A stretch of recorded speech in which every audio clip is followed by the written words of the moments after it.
Don't get caught up on pronunciation. I mean that. Do not get caught up on pronunciation. I think there's too many people out there trying to learn languages, trying to learn this language, trying to learn other languages, that just get so caught up on trying to say things absolutely perfect. Now, don't get me wrong. I'm not saying that getting pronunciation right isn't important, but it can slow you down.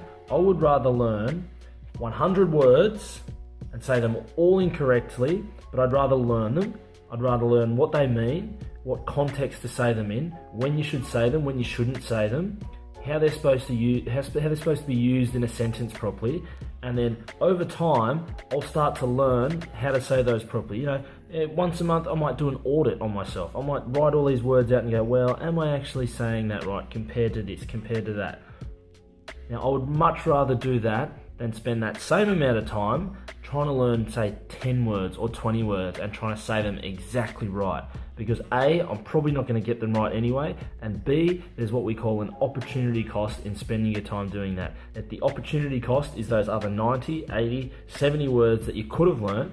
You could have learned what they mean, you could have learned how to use them, you could have learned what context to use them in, when you should say them, when you shouldn't say them, and you're going to miss all that. So don't get bogged down in pronunciation. The goal here is to learn a lot, the same way a kid does. A kid, when a child's learning to talk, my 5-year-old still says things wrong. I still say some things wrong in English. There's 50-year-olds that still say things wrong in English.